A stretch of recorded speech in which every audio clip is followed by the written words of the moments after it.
Today we have the honor of hosting Asenjo Garcia. She's coming to us from Columbia University, where she has been a professor since 2019. And she just was promoted this summer to tenured position. Before that, she was actually at Caltech as an IQIM fellow, working with Jeff Kimball and John Preskill, and she came to Caltech after working with another kind of Caltech affiliate, Derek Chang, who was in the same position only a few years before being a postdoc here. So it's it's a close part of the IQIM family.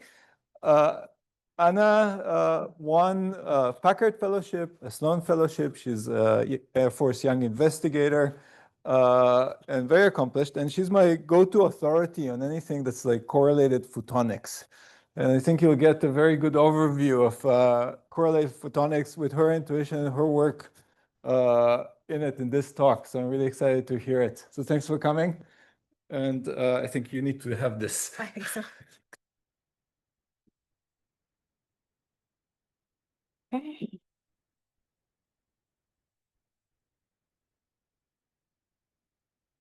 Okay, so let's see.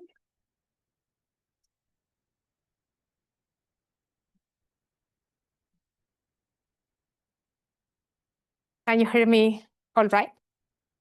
I cannot, I don't know. Yes, all is good?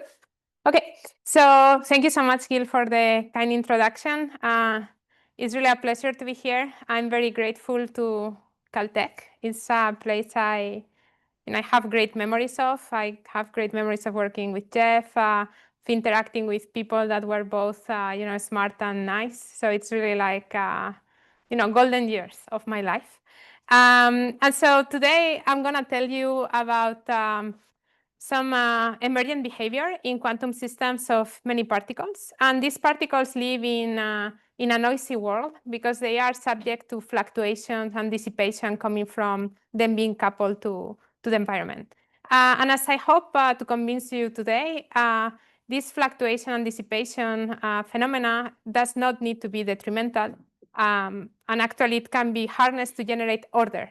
And this is exemplified in this plot here, where we have this a simulation showing the electric field radiated by an incoherently driven collection of atoms, which is basically a noisy blob. But if you drive it right, then you will find that a structure emerges. Okay, so if I think about my field, the first thing that comes to mind is that there is a huge diversity in both applications for quantum science, ranging from quantum computation, quantum simulation, metrology, quantum networks, etc. But also there is a huge diversity in types of platforms, and types of platforms can range from neutral atoms, ions, superconducting qubits, and so on and so forth, including like solid state emitters. So if instead of looking at what these systems have, what makes them different from each other, I look at what they have in common, there are two things that come to mind. And the first thing is that there is a common goal. And the goal in all these platforms is to preserve coherence in systems that are very large. And this has an associated challenge or issue, that is that because you want to control these systems have to be open. So there is this kind of fundamental tension between control and openness. And conventional wisdom tells us that quantum systems must be isolated from the environment to preserve their properties. And this is a problem because in a quantum system, the environment is always there because there is always quantum fluctuations of any field that is coupled to your system. So what I want to tell you about is how systems of many particles can display order because of this coupling, and how this openness is a resource to build robust behavior. So before I start talking about quantum mechanics, let me start discussing something that is very common to all of us, that is an example where we place like some dye in water. So, you can think of the dye molecules as a system, the water molecules are the bath, and when you start with a system like this, eventually there's going to be an arrow of time. Eventually, your solution is going to be uniformly colored. There will be some growth of entropy. And then this means that this dynamics is going to erase any sort of interesting structure or any sort of interesting memory of the initial state. So, from that perspective, dissipation or coupling to a bath is, it's a source of irreversible behavior and detrimental. But this is in contrast also with something that we also experience in our daily life. That is that there are instances where order emerges spontaneously in out of equilibrium systems with many particles that are interacting with each other. So here are two examples. So this is an out of equilibrium chemical reaction that is displaying these beautiful structures in space and time. Perhaps something that seems most familiar is, a city. A city is a highly structured system that is constantly exchanging energy and information with the environment. And it is structured not because of that, sorry, not despite of that, but it is structured because of that. This order does not need to be only spatial, it can be temporal. So one example is a spontaneous synchronization in fireflies that can be seen, I think, in Southeast Asia and also in the US in South Carolina. So if you ever visit, then you can get to see this synchronization. And what I'm going to tell you about is maybe related with this idea of synchronization, but not between classical radiative systems such as fireflies, but quantum radiative systems such as atoms. And so one question is, how are atoms able to display, this type of physics? And the first question is, how do fireflies display it? So the picture is basically that every firefly has its own clock that is ticking at its own frequency, and firefly sees the neighbor and it adapts the clock. And that kind of a small scale interaction leads to a large scale organization. Of course, atoms do not have eyes, but they can still display this type of synchronizing behavior. And so the question that I want to answer today is whether a spontaneous order can emerge in this type of many-body quantum systems. And the answer is yes. And how atoms see each other is via the vacuum fluctuations of the electromagnetic field that are always there and cannot be screened off. And so I'm a theorist, and when you try to think about how to describe this type of physics, the first thing that you encounter is that finding exact dynamics for open many-body systems is challenging, unless there is a lot of symmetry involved. At the same time, when you think about a bunch of atoms interacting with light, it seems like a naively very simple problem. It's very fundamental. It looks like we should by now, in 2025, know everything there is to know about this problem. And the reason why actually we don't is because if you think a bit more about this, what you encounter is that this problem typically involves many particles, many atoms, many excitations, so it's really many-body. The interactions between the atoms that are mediated by the electromagnetic field vacuum are long range. It is an open system, so the atomic excitations can fly away and dissipate because atoms emit photons. It has to be out of equilibrium. Actually, the ground state is kind of trivial and boring. And in many cases, we care about dynamics, not the steady states. So if you add all these ingredients, the solution is, is a hard problem.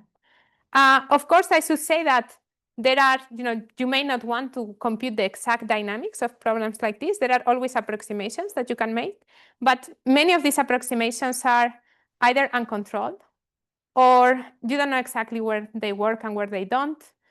And I think even more importantly, they just give you some numerical result, but very little insight which there is, beneath this result.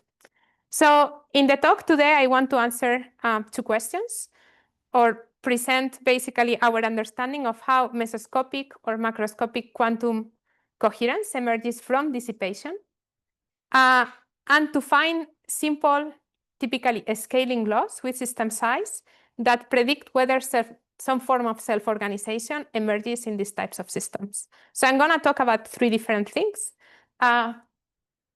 that are basically ordered in very loosely called a complexity axis. So basically meaning this is easier, this becomes harder. So I'm going to tell you about, how at the level of a single excitation, atom arrays behave as quantum dielectrics that can guide light. They can be waveguides. They can behave as mirrors, for instance. If you start thinking about what happens when more excitations are present, then interactions start mattering. And then I'm going to talk about the physics of what happens when you invert these systems and let dynamics evolve. And this is the physics of a problem that is very fundamental in quantum optics, that is Dicke superradiance. And then I'm going to talk about what happens in between. What happens when you don't have either very little excitation density or very high excitation density. And this is a problem that we recently addressed on asking or trying to find universal scaling laws for the largest decay rate of a system consisting of spins interacting via common path. So this arrow is not only a complexity arrow, it's also an arrow of time. When I started thinking about these problems, actually in Caltech, I started thinking about this type of things. And lately I'm thinking about this type of things. Okay, so before I start addressing these questions, I want to just introduce like a theoretical minimum of minimal ingredients you need to understand the rest of the talk. So before I talk about many atoms, I want to just present the case of one single atom in vacuum. And you can think of that single atom as an open out of equilibrium system. So this atom is going to have a ground state and an excited state separated by an energy gap of energy h bar omega 0. I'm typically interested in optical transitions. So at optical frequencies, h bar omega 0 is much larger than kBt at room temperature. So basically, I can set the temperature to 0. I'm never going to have any sort of thermal excitations. Temperature doesn't matter to us. If I place my atom in the excited state, I know that after some time, this atom is going to decay to the ground state, and it's going to do that via a spontaneous emission of a photon, and this process is stochastic and driven by vacuum fluctuations. And if I try to describe such process, what I do is I integrate out the electromagnetic degrees of freedom, and now I'm going to have an evolution that is not Hamiltonian, but it is given by some Lindbladian. So instead of evolving a pure state, I'm going to evolve a density operator. And instead of having a Schrödinger equation, I'm going to have a master equation for the dynamics. If now, instead of having an atom, I have many of them, I can think of many atoms interacting with each other via the electromagnetic field as a spin model, where if I do the Born-Markov approximation, I can describe these dynamics in terms of a Lindblad master equation that reads like that. So this part here is basically Hamiltonian unitary evolution, and this part here is the dissipator. And the interesting part of this dissipator is that it is basically, it tells me about dissipation between particle I and particle J. So I can describe these coefficients gamma ij that tells me about the dissipative propagation of the interaction, or basically how when I emit a photon, I don't know if atom I or atom J emitted it, in terms of a n by n matrix gamma. And I can diagonalize such matrix, and I will find a master equation in terms of now collective jump operators, and where these coefficients here are collective transition rates, which are the eigenvalues of this matrix. And these decay rates or transition rates have to be larger than 0, because basically an atom can only decay at a rate that is 6 megahertz, not minus 6 megahertz. Okay, so what are different types of quantum systems that I'm going to be describing today? So I will be talking a bit about cavity QED, but I will also talk about more complex environments such as waveguide QED and 3D free space where you trap atoms, atom arrays. So you can also classify these environments in terms of symmetry. So if you place atoms in a cavity, the dynamics is described by a single jump operator, because there is only basically a single decay channel. And this typically is a problem that involves a lot of symmetry, and it is easy. On the other hand, you can think about, well, this is hard. You can think about other environments such as waveguide QED. So in this case, you couple atoms to a basically a 1D channel, like a fiber, or you can think of superconducting qubits coupled to transmission lines. And now the field does propagate. And that means, in the language of this master equation, that we're going to have a Hamiltonian that is non-zero, and we're going to have two jump operators because the atoms can emit and photons that propagate to the left or to the right. And then, even perhaps more challenging, we have 3D free space, where you can place atoms in arrays. And the atoms can emit photons, and the photons can propagate in all directions. So in terms of the master equation before, we have a non-zero Hamiltonian, and we have n jump operators. So this is, maybe a theory's description of different environments, but each of them can be realized in experiment. So this is an example of cavity QED setup, actually in the lab of Jeff. And actually, I managed to have this cavity in my hand, and I broke it. So then we glued it. I mean, there was no experiment going on back then. It was like a relic, and then it broke, or I found it broken. I'm not exactly sure. But for a while, I had it in my office. Like I have this cool piece of equipment, and then Jeff saw it, and he was like, "Can you give me back my cavity?" I'm like, "Sure, yeah, here." So anyway, so this is a cavity. And this is an example that Julien Lorat, who actually also worked with Jeff at Caltech, he's like another Caltech alumni, I believe. He has a setup with a nanofiber where they trap atoms. So what you're seeing here is the fluorescence of atoms coupled to this fiber where light is passing. And this is an array of 2D strontium array in the group of Sebastian Will, my colleague at Columbia. So these are basically different realization of these open quantum systems. So how to describe, as I said, the way to describe these systems is via this master equation. And then what characterizes them is these coefficients gamma ij. And these gamma ij coefficients are basically given by the electromagnetic Green's function, which you basically find by solving the wave equation given some boundary conditions. So for instance, if you have a 3D vacuum, the Green's function will look like this. So you open Jackson and you will find, what is the field radiated by a dipole. And this is literally the Green's function. And as you can see, it has, it's basically something that with an oscillating sign and 1 over r squared, 1 over r cubed power law. So some kind of complicated creature. And so gamma ij is the dissipative part of this Green's function. The imaginary part is weighted by, the Green's function is a tensor because electromagnetism is vectorial. So you have to project to the dipole matrix element of the atom. And then you basically weight it by some prefactor. And if you take now the limit where I equals j, this becomes gamma 0, that is the spontaneous emission rate in vacuum. So again, you can repeat this exercise with any environment like a cavity or a waveguide, and you will find different coefficients.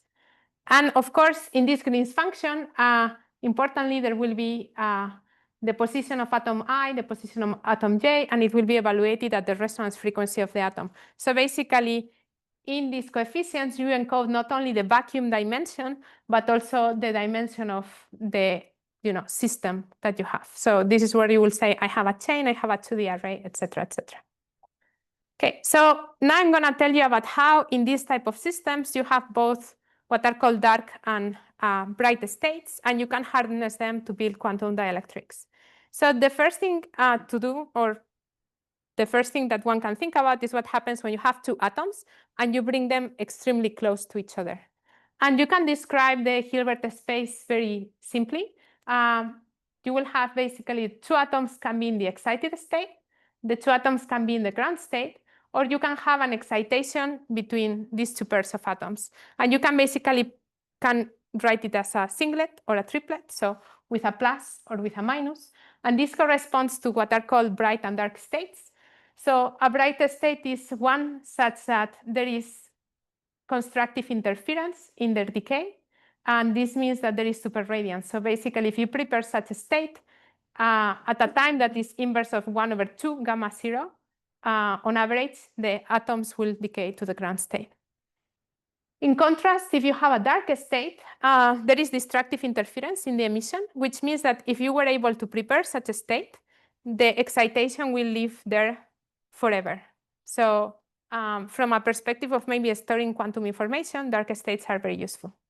Okay, so this is what happens when you have two atoms exactly in the same location, which is basically a Dicke limit where there is a lot of symmetry. In general, if they are not exactly in the same location, the dark state is not purely dark, and the bright state doesn't decay as this twice gamma zero. There is some sort of, there's something in between. And now if you have many, many atoms, you can start classifying the states in your Hilbert space. So this is my pedestrian attempt of drawing states in the Hilbert space. This is basically classifying them according to excitation number. So what I was showing you before is like these 4 states for 2 atoms. If you have many atoms, then you have an exponentially large Hilbert space.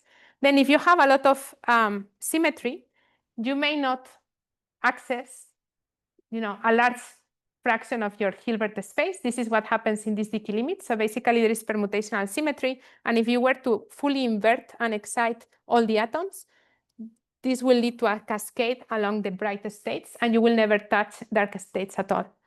Generically, however, you have something that looks more like this. So, these are, again, attempts at drawing different trajectories in Hilbert space. So this just means that, in principle, you can go everywhere, and the dynamics can be quite complicated.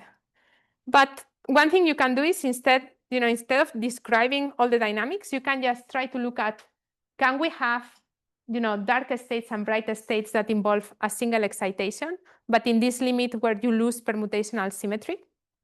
And the answer is yes. And it is actually easy to understand this physics, because this is the physics where you place one excitation in all your ensemble. And this is basically a classical limit, because these are basically classical dipoles. So the physics that emerges here is the physics of antenna arrays. And then you can play a lot of cool games with arrays. You can think of 1D arrays as waveguides, where you can prepare spin excitations that are dark and propagate without scattering away from your chain. You can even add impurity atoms such that the spin wave interacts with these impurity atoms, and really think about atomic waveguide quantum electrodynamics. Moreover, you can address each of these atoms. So this gives you additional tunability, and you can control in time the propagation of this spin wave. So you can store it, you can release it in one direction or another. So these ideas took over in the community, and people started thinking of, well, maybe we can make impurities interact via the dark states of 2D arrays, of 3D arrays, of 1D arrays, but using dimers as impurities. We can make mirrors with collections of atoms, etc., etc. And not only they took over in theory, but people started thinking about experiments where you can explore bright and dark states at the level of a single excitation in both ensembles of atoms and superconducting qubits. So this is one experiment in the group of Immanuel Bloch, where they prepare an optical lattice where the lattice constant is smaller than the wavelength of the light. And then they send light, and they see that this single layer of atoms behaves as a perfect mirror. This is in theory. In the experiment, they achieved 70% reflectance. But I think nowadays they can get to 95% reflectance, which is quite impressive, given that this thing is one atom thick. Again, nothing quantum about this. This is just the physics of interference between classical dipoles. This is an experiment in the group of Gerhard Kirchmeier, where they have prepared 2 pairs of superconducting qubits coupled to a transmission line. They send now microwaves, and what they are able to access is the dark state. And what they do is Rabi oscillations with the dark state, and from there they can infer that the lifetime of this dark state is 300 times longer than that of a single superconducting qubit. But again, nothing quantum mechanical about this. So now the question is, what happens if you move beyond this kind of classical limit and you start packing excitations in these systems? So I'm going to tell you about one limit, which is basically what happens when you start with a total inverted excited system. And this is the physics of Dicke superradiance. So this is a fundamental problem in quantum optics, which is the following. So imagine you have a collection of atoms, and they are independent. So if you were to monitor the emission rate of such atoms, you would find that versus time, it decays exponentially. And if you were to put a photon detector, you will have like some random collection of clicks. In contrast, if you really think of these atoms sharing a common electromagnetic path, what is going to happen is that if you look at the photon emission rate, you will see a bump. And actually, this bump scales, this burst of light scales as n squared, and then it decays, which means that from the perspective of photon counts, what you see is that all the atoms decide to emit the photons pretty much all at the same time. So this is an example of synchronization that is transient, and it is purely driven by dissipation. Another way of thinking about it is a situation where dissipation leads to coherence, which leads to this constructive interference. And this is named Dicke superradiance because Dicke solved this problem exactly in 1954. And the reason why he solved this problem is because he was working in this Dicke limit, basically, where there is a lot of symmetry. There is permutational symmetry between the atoms. And whenever, so this is basically a classification of your states or your dynamics also as a number of excitations. So you start with a product state with all atoms excited, and then there will be basically an emission of a photon, and you don't know which atom emitted this photon, so you prepare a superposition where you now have one atom in the ground state, and then this continues and continues and continues. And what you can do is you can compute the rate at which this photon emission happens, and you see that around the equator you find n squared. So this burst, basically what it's doing is sampling the decay rates of these Dicke states, and this leads to this n squared. And again, this is solved 70 years ago because it is in this kind of permutational symmetric limit, and that makes the problem basically integrable. But now the question is, what happens in extended systems like these atomic arrays, where interactions depend on the distance and permutational symmetry is broken? And this, I want to remind you of this Green's function, where we really have interaction that goes as 1 over r. And so then it is obvious that atom 1 and atom 2 talk very different from atom 1 and atom 27. So that's why permutational symmetry is broken in generic environments. And this question of superradiance in extended systems has a really long history. So since Dicke's paper in 1954 up until the 2000s, I think almost every quantum optics theorist work at some point in the problem of superradiance.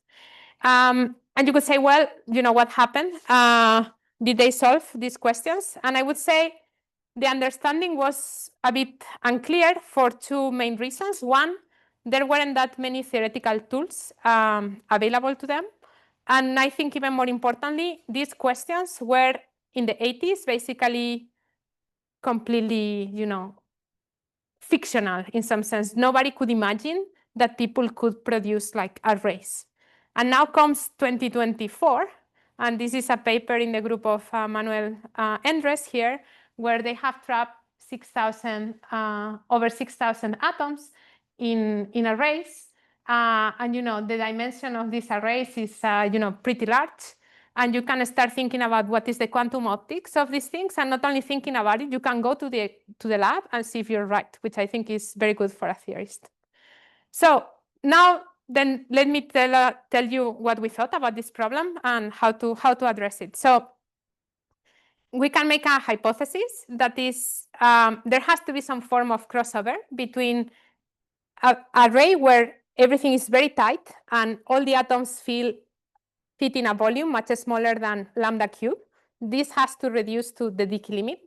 On the other hand, if I now spread my atoms a lot, the atoms have to basically go to a limit where they don't see each other and become independent. So there has to be some crossover between kind of this superradiant burst and this exponential decay that means non-interaction.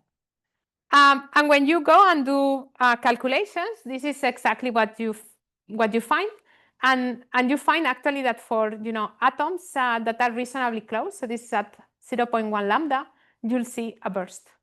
And the second thing you notice in this plot is that the dimensionality of the array matters. So 2D seems to be very different from 1D.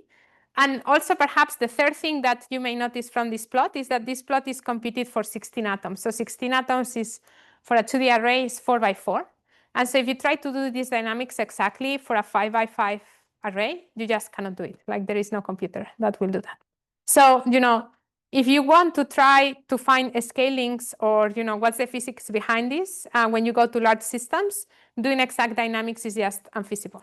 You, of course, to be fair, you can do approximations. But there are ways to explore this physics more analytically. And the way that we came up with is to, the same that I restricted my Hilbert space before to the limit of just one excitation, I can now restrict my Hilbert space to look at not the full dynamics, because the full dynamics really spans all the excitation manifolds, but just look at what happens at time 0. So basically, the derivative of this curve at time 0 is going to tell me if this synchronization is possible, if it's positive, or not, if it's negative. And basically, this is because this involves the full inverted state, what happens when you emit a photon, and what happens when you emit 2.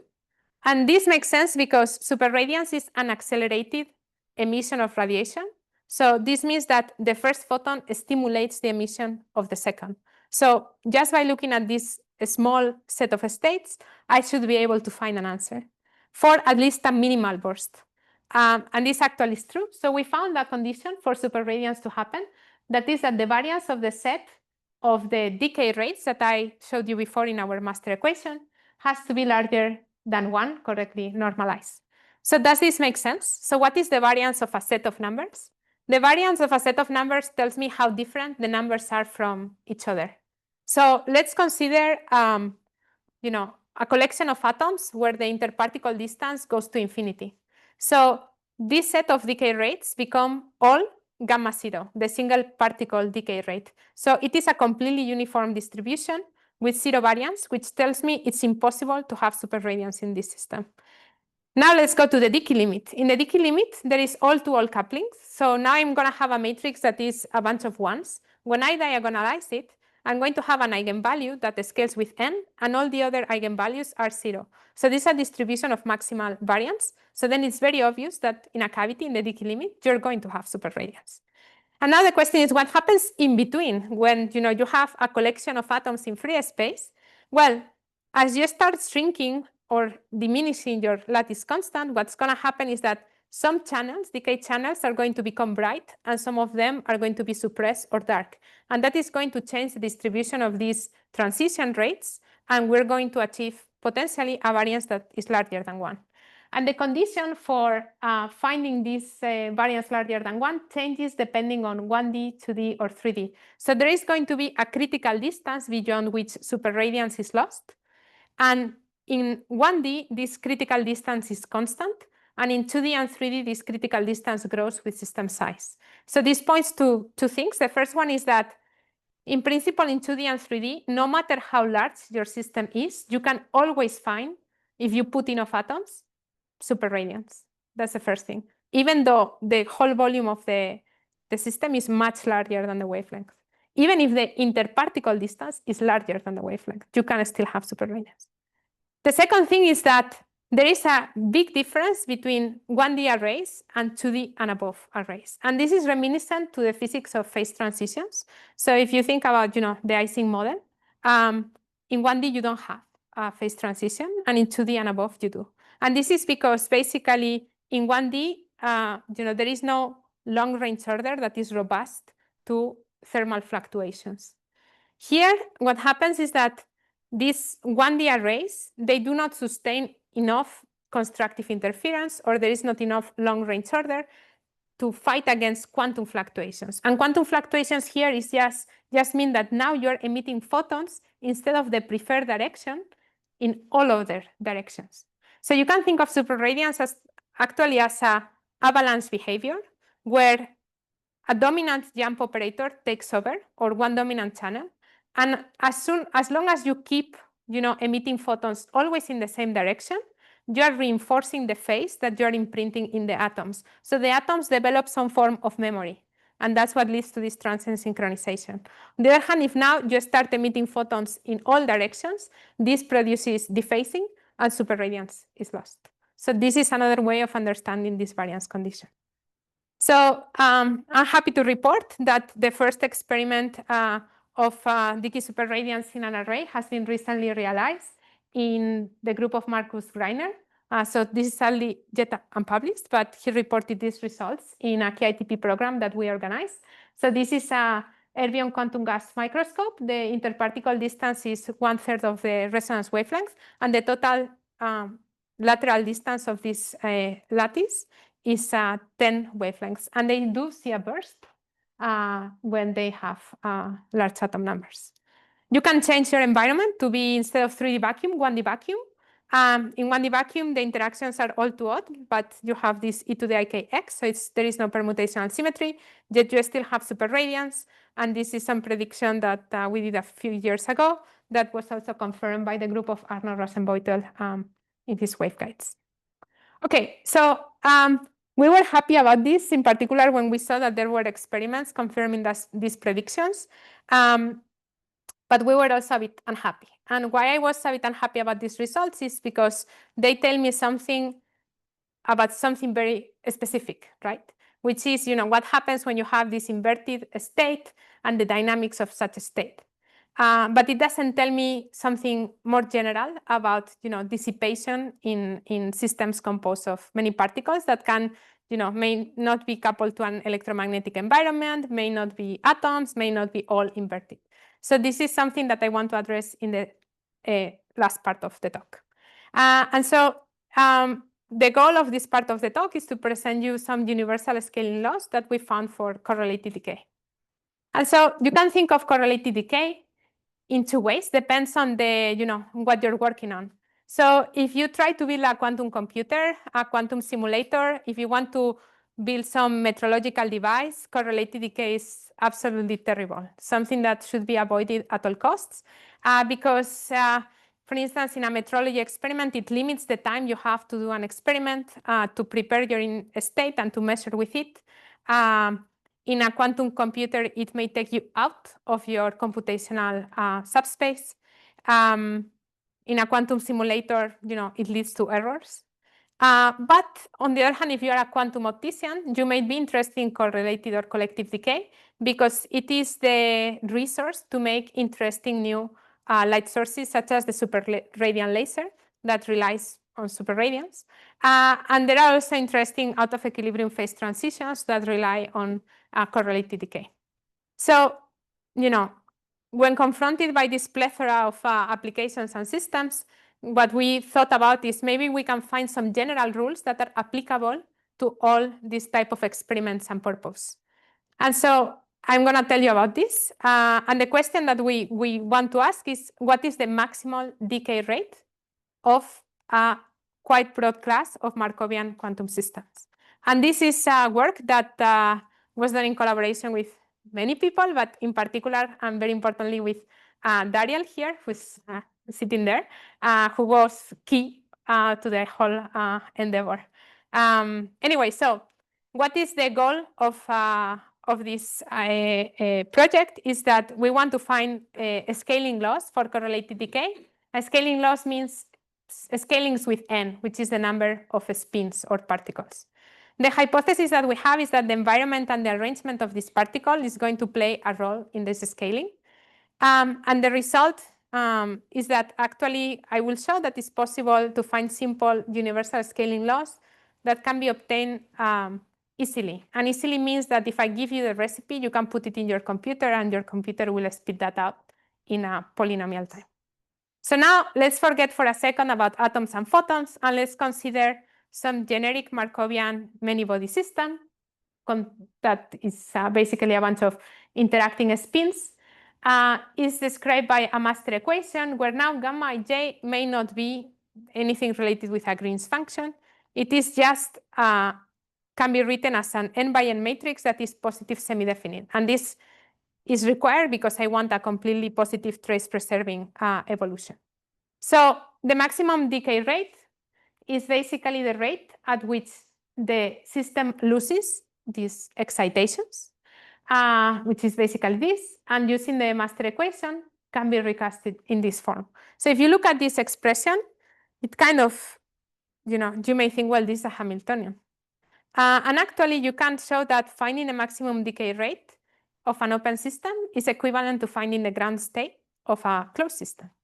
So, if I ask you which is the state of minimal energy of a closed system, you'll say, well, it's the ground state. So, you put a minus sign, and then you can find the largest decay rate of an open quantum system. And then mapping to a ground state problem is perhaps not the greatest thing you can think of doing because, it's like mapping a hard problem into another hard problem. Finding the ground state of a two-local Hamiltonian is a QMA complete problem, so it's hard for both classical and quantum computers. In the particular case of atoms in free space, this Hamiltonian is that of an XY model with long-range interactions of oscillating sign. So it's like a frustrated model, which is particularly bad. But what mapping to a ground state problem does is that it immediately puts you in the frame of, well, maybe we cannot find the ground state energy, but we can put bounds to it. And actually, that's true. So, if I think about, the ground state problem, I may be able to put an upper bound variationally, and there are new techniques, perhaps, to put lower bounds. And then this translates to the problem of the decay rate, where we're going to find a lower bound variationally and an upper bound using quantum approximation theory. And again, I care about the scalings, so n to the alpha, and I don't care about prefactors. So if these bounds have the same scaling, although they differ in some constant prefactor, I don't care. And if I'm lucky and these scalings match, now I have a scaling loss. And luckily for us, they do match. And I'm not going to get into the technical details. I'm happy to discuss that. But basically, once you do a bit of algebra, you find that there is a universal scaling law where the largest decay rate, which is R star, goes as n times the largest decay rate or transition rate of this matrix. So you just diagonalize this n by n matrix and you find it. And there are some sanity checks that you can do.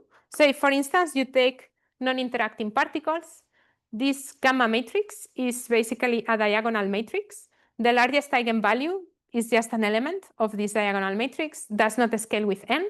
So the largest decay rate per particle is constant. So that makes sense because these are non-interacting particles. In a cavity, or what is called the Dicke limit, I've said before that you get this n-square scaling. And how Dicke found this is by mapping everything into an angular momentum algebra. But the n-square scaling can be understood from here in a different way. So you have an n because this happens at around n-half excitation. And the other n comes from this eigenvalue, because now this is an all-to-all model. You're going to have a matrix that is all ones. When you diagonalize this, you're going to have an eigenvalue that scales with n. So it is about the connectivity of the model. So you get n squared.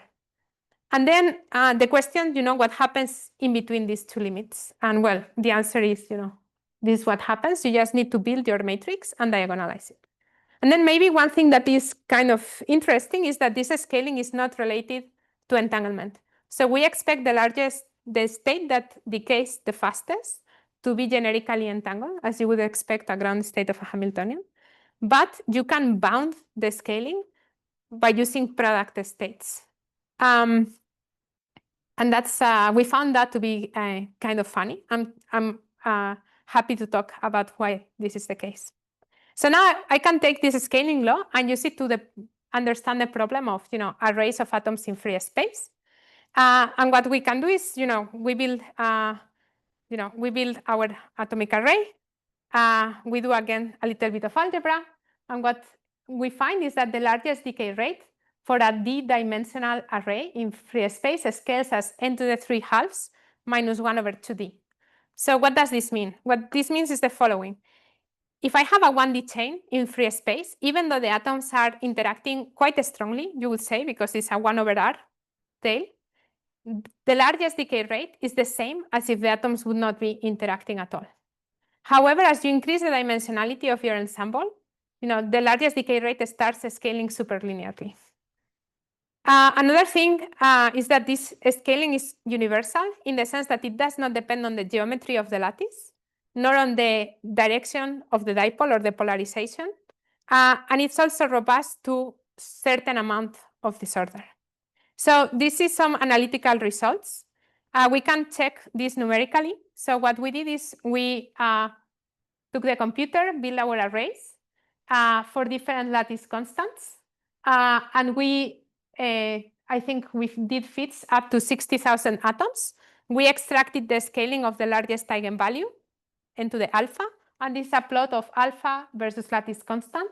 So for very small lattice constants, things have, the scaling has to go back to Dicke, which means alpha equals 1, because n times n gives me n squared. And when the lattice constant is very large, the system has to be non-interacting. And so alpha has to approach 0. And these dashed lines are the different scalings that we got from 1D arrays, 2D arrays, and 3D arrays analytically. So when we do these fits, this is what we find. So 1D indeed saturates to 0, 2D in the interesting region of lattice constants that are comparable to the wavelength, saturates to 2D to 1/4 and 3D to 1/3. They all go to the Dicke limit when the interparticle distance is very small, and they become non-interacting when the particle distance is very large. You may notice this shaded region and some spikes. So the shaded region represents that the goodness of the fit is not, it's not very good.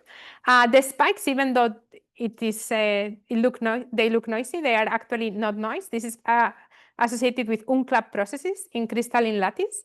But basically, as soon as you add some disorder, they will go away. And so the trend in the plot is meaningful. The spikes are not, unless you have very crystalline systems. So similar plots can be found for other polarization and lattice geometries. And you may ask, what happens with Rydberg arrays? So if you think about Rydberg experiments, considering optical transitions and considering the numbers where they are, you have a scaling that is right there, so very close to 0. So it is very believable that people haven't seen this in experiments.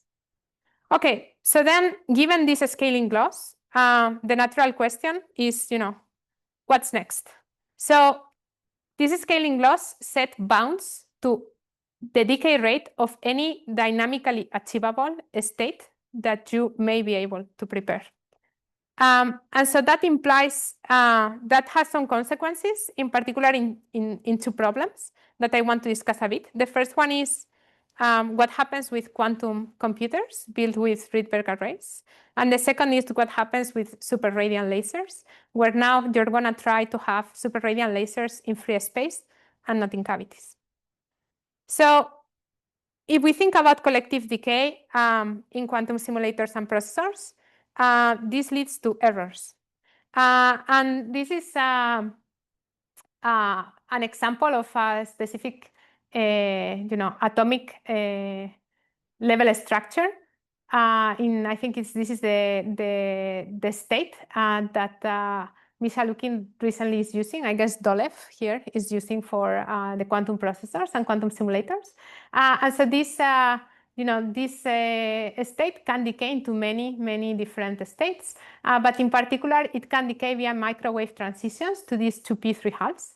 And then what you can look at is you can make a plot of atom number versus lattice constant and plot what is the total decay rate, the largest possible decay rate, accounting also for black body transitions versus the Rydberg-Rydberg coherent interaction. And what you find, is that basically red is bad, white is good.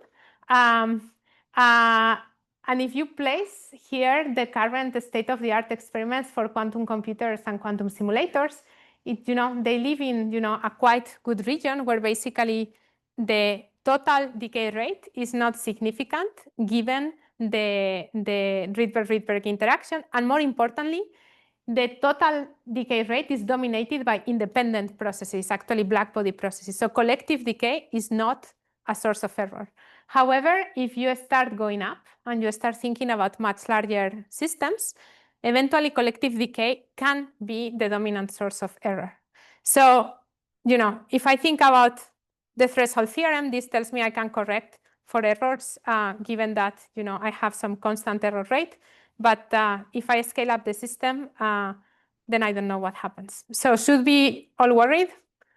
I don't know. Should we all not worried? I also don't know. I think this just is a call to really think about the role of correlated errors in quantum simulators and processors. And also, these errors are in some sense fundamental. They really come from the fact that fields in nature have these power law decays, so you cannot screen against them. So the only question is a practical one, perhaps, that is, given my error rate, at what point these collective errors are going to surpass the independent error rates. One thing I should also say is that most states in the Hilbert space do not decay superlinearly. So if you think about generic states, these states are not superradiant. The question is what happens if your dynamics passes close to one of these kind of dangerous states. And I don't know what's the answer to this besides really doing the full dynamics. Okay, so I have 2 more minutes? Yeah. Okay. Okay, so then maybe the last topic I want to discuss is the question of superradiant laser, and in particular, going back to the problem of Dicke superradiance. This is a problem of where you have transient synchronization and there is coherence that is emerging in this transient fashion, but can we stabilize this coherence? Which means if you now incoherently drive these systems, can you produce an ordered steady state that leads to coherent emission of light? And the answer to that question in a cavity, which is again the Dicke limit, is known since 2009 or so. And the answer is yes. And this constitutes a superradiant laser. In my personal opinion, this should not be called a laser because it's not really light amplified because of a stimulated emission of radiation. This is a spontaneous emission of radiation, yet it is coherent light. So in some sense, it's indistinguishable from a laser. So, I'll take that.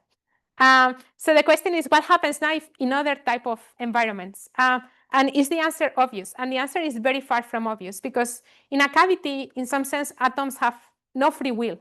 Like there is only one jump operator. They have to decay. It's going to be superradiant. You pump, this thing decays, and correlated decay compensates incoherent pumping. You have a laser, great. Now, in waveguide QED or in a racing free space, that's very different, because now you have competition between different decay channels that are going to try to imprint their, dominate and imprint some order. And you have Hamiltonian interaction that actually scrambles the memory of the atom. So can you have superradiant laser? So let me just tell you how superradiant laser works. So a superradiant laser, in a semi-classical picture, you can connect it to Kuramoto model of synchronization, where the order parameter is the electric field, which is related directly to the atomic coherences. And so if you start with some random distribution of atomic coherences, you start pumping, and what you see is that the field amplitude as a function of time, it will stabilize to a non-zero value. So that's why it's an order parameter. So if you pump below threshold, this is a plot of the Wigner distribution of the field. So it's the imaginary part, and this is the real part of the field. Below threshold, the field is 0. Above threshold, it picks a finite value. You see a ring because there is a U1 symmetry breaking. So shot to shot, your superradiant laser picks a well-defined phase. And then if you pump too much, basically correlated decay, which imprints order, cannot compensate for incoherent pumping. And then the thing becomes a messy blob. So you lose your laser. In a waveguide, what you have is now 2 channels of decay and Hamiltonian interactions. And it is, it's kind of hard. So let me just close my waveguide and make a ring. And this is a ring cavity. And if I'm resonant to this cavity, I throw away the Hamiltonian interactions. And what we saw is that in this case, what happens is that you have basically 2 order parameters, which is basically the field going to the right and the field going to the left. And if you were to do the same experiment, you do see synchronization. And what happens shot to shot is that either the left field dominates and the right goes to 0, or vice versa, the right becomes finite and the left goes to 0. So basically shot to shot, one jump operator or decay channel dominates, and basically you have basically a spontaneous chirality that happens because of correlated decay. And this is a confusing, perhaps, plot of a bistable Wigner distribution, meaning that there will be trajectories that end up in these blobs that are the two kind of steady states. Sorry, there is only one steady state, but shot to shot. So again, in a ring cavity, you have this spontaneous chirality. What happens in the waveguide? So in the waveguide, on top of these kind of competing decay channels, you have Hamiltonian evolution.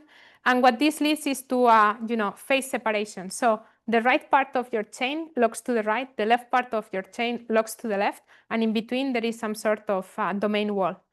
And so you can think of this as spontaneously the system is developing some sort of local chirality. All of these systems are superradiant in the intensity. So this is cavity, ring cavity waveguide. So the emission rate scales as n squared in all of them. But sadly for us, I cannot tell you that this is a superradiant laser because computing the spectrum is quite hard and we have inconclusive results. So what about free space? Free space is even harder. But we can harness the scaling laws that I just derived to at least rule out some possibilities. So in the Dicke limit, this dome will look, this is the emitted intensity. If you pump right, there will be a region of lacing, and the intensity will go as n squared, so n times n. If now you think about the scaling laws that I just told you, in 1D, I said that there is no possible state that scales faster than n. So this dome is non-existent. In 2D, there is some hope, and in 3D, even more hope. So can we have superradiant lasers without mirrors? The answer is, I don't know for sure. Probably. What I can't rule out completely is chains in free space behaving as superradiant lasers. But it will be very nice to know whether this happens, to know whether this is really a phase transition, to know what is whether this is akin to some sort of you can connect it to synchronization. And from a practical standpoint, it could lead to the generation of laser light at frequencies at which we don't have optical elements that, for instance, reflect. The very last thing I want to say is that computing dynamics or in general doing computations for these systems is quite hard. So we've been working also in developing exact methods when there is enough symmetry, such as in 1D bats. So we can do exact calculations for up to 100 atoms using techniques that rely on partial permutation symmetry. And we have also been developing ways of finding spectral properties using phase space methods, such as the truncated Wigner approximation. And then last but not least, there are many other things that you can do with collective decay that may be fun.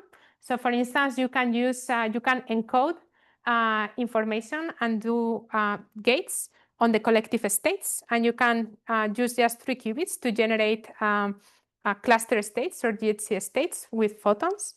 And you can also add additional degrees of freedom. So this is an experiment in the group of Dan Stamper-Kurn, which is one of the few groups in the world right now that can interface atomic arrays with cavities. And what we're seeing here, this collaboration, is that if you now, these atoms are loosely trapped in the tweezers, if you pump them coherently, what is going to happen is that there's going to be self-organization. So this is some form of mesoscopic phase transition. Okay, so to finish, I think we've solved for advanced some of the problems or some of the questions about this kind of naively very simple problem of light-matter interaction. But there are many things that remain. So what are the consequences of these results on out-of-equilibrium phase transitions, error correction, metrology, quantum simulation? And then perhaps maybe a bit in a more cross-disciplinary perspective, these problems or these scalings may be interesting in the context of other light harvesting systems, such as solar cells or perhaps photosynthesis. I mean, if you are very ambitious, you may think, well, we've learned a lot about synchronization. Perhaps some of these techniques can be used to understand the emergence of order in biological systems, not necessarily quantum biology, just classical neurons interacting. So with this, I'd like to acknowledge everybody involved in this work. So basically, these are my postdocs and students. Pretty much everybody here contributed significantly. I also want to highlight the work of Silvia, who's been in charge of part of the, calculations using exact dynamics and phase space methods and the work of the laser. Silvia is looking for a postdoc and she's excellent. And then our collaborators, Stuart, a former postdoc that is now in South Florida, a VC and undergrad that moved to Harvard, Dariel, who is outstanding here at Caltech, and John. And thank you so much.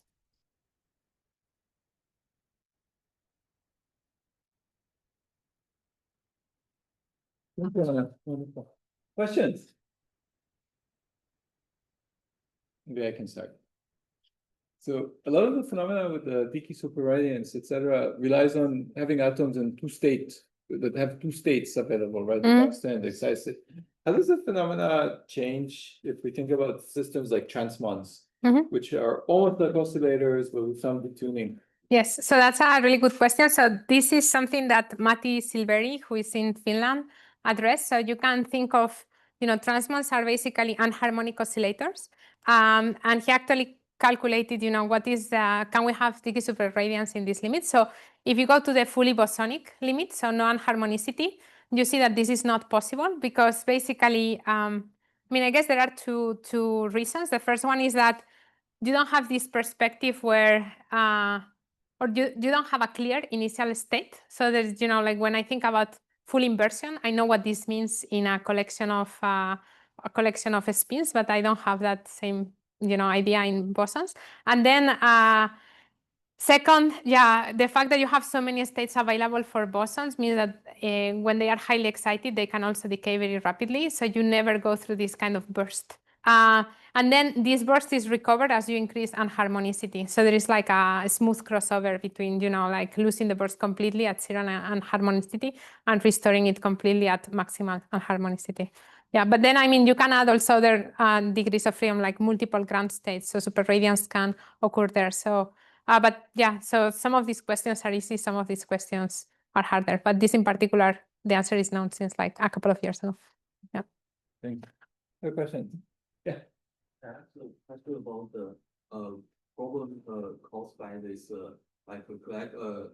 correlated decay to the error correction. Yeah. So I'm wondering if this correlated error happens in a relatively large system size, only happen in that case, then for example, if you have a good quantum processor at small scale and you gradually scale it up, how do you know in what point you are kind of dominated by the correlated error? Because maybe the classical simulation already cannot go to that scale.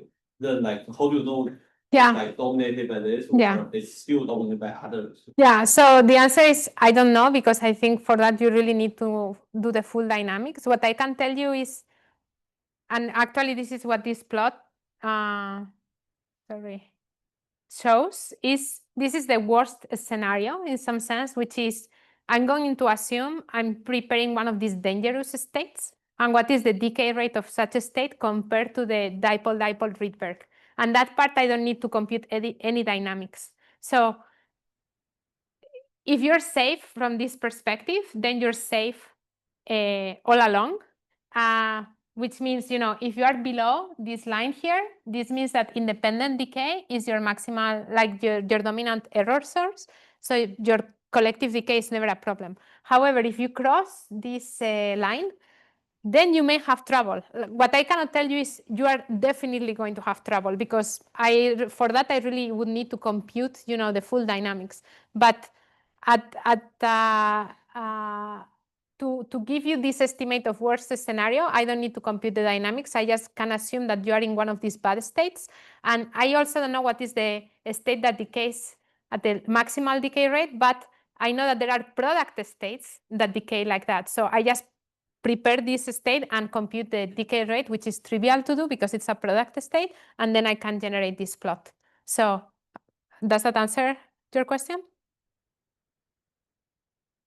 That's actually really cool. So the bad state, you have a picture of what these bad states are?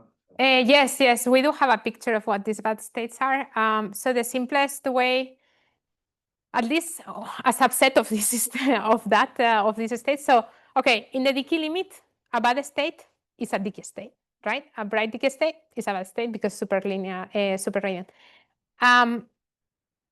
A similarly bad state, except for the prefactor, is a product state where I just do E plus G. So the product state of that, so the plus exponentiated to the n, that is a bad state for the Dicke limit. Now for an array, a similarly bad state is I prepare G plus E at equal superposition, and I put a phase that is e to the I k0r, where k0 is the momentum of the spin wave that I'm preparing. That is that of a bright state at the single particle limit. So maybe just give me 1 second, because this can be a bit, I hope I have a dispersion relation. Yeah. Hopefully, yeah. Okay, so again, because these decay rates, even though they are, many body decay rates, I can relate them with single particle decay rates to this gamma ij, this gamma max. What I can do for an array is find these decay rates in momentum space. So I go to momentum space, and now gamma, I write this as gamma of k.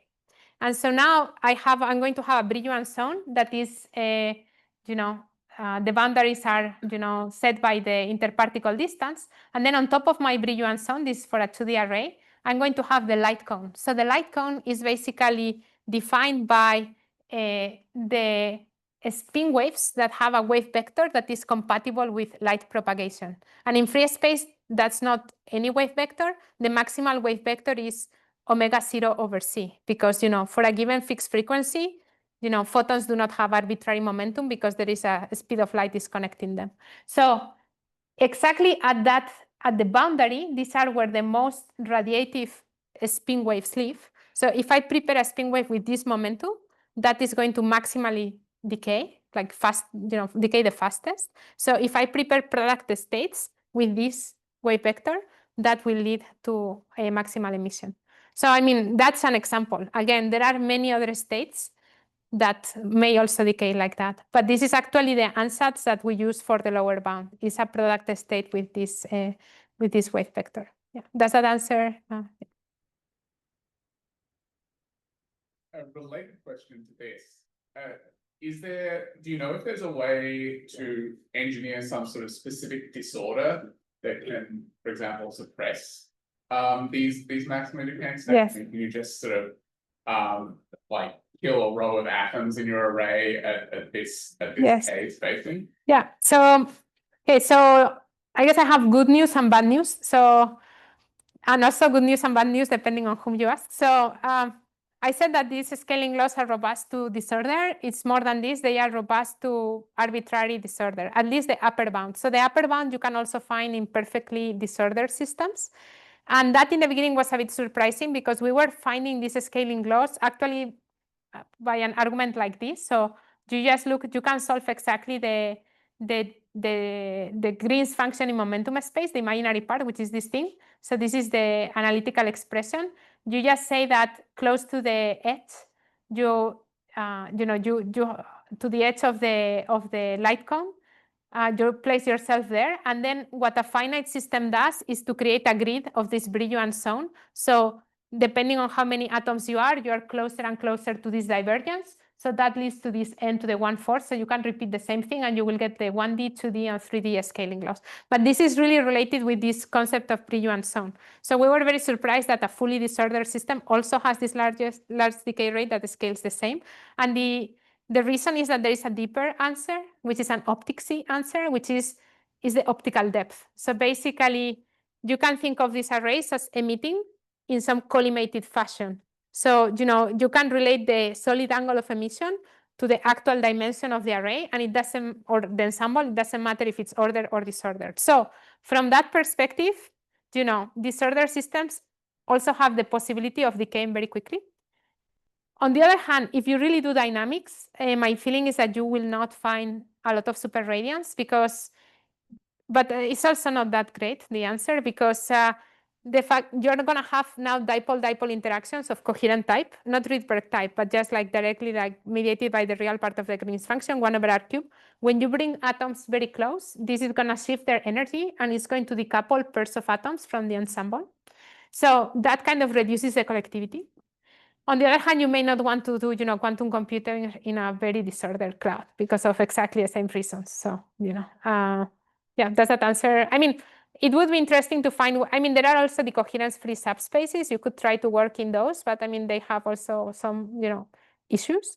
So, yeah, I mean, they are fragile mostly. So, no, disorder won't help you. So one thing, okay, but maybe one thing I should say is for these Rydberg processors, the problem really comes when you have a lot of excitations in your array. So it really comes when you're trying to do massive parallelization. So the way to overcome this is to do the gates little by little, not all in parallel. On the other hand, you pay the price that now your quantum computer takes forever, and then you're susceptible to other errors. So, you have to lower the excitation density, and that will prevent these problems, but it will bring other problems. Maybe that's a question. Marco? Are there systems where this gamma matrix develops a very small eigenvalue so that by virtue of destructive Yeah. So in all of these, actually, in the first part of the talk, I talk about these dark states. So, for instance, in free space arrays, in 1D, you have dark states when the distance between the particles is less than λ/2. In 2D is less than lambda. So there are conditions in which you have dark states. The problem, I mean, and I've done a lot of work in dark states. I've used them to, exponentially improve like quantum memories. Dark states are very cool, etc., etc. But they are extremely fragile. So if you start adding disorder, you will lose. They will become less dark. So I got a bit upset about, darkness because it's fragile, whereas brightness is very robust. So in principle, yes, I mean, in the Dicke limit, you have a lot of dark states, exponentially many. In all of these systems, you have dark states and you can do cool physics with them, but they are fragile, yes.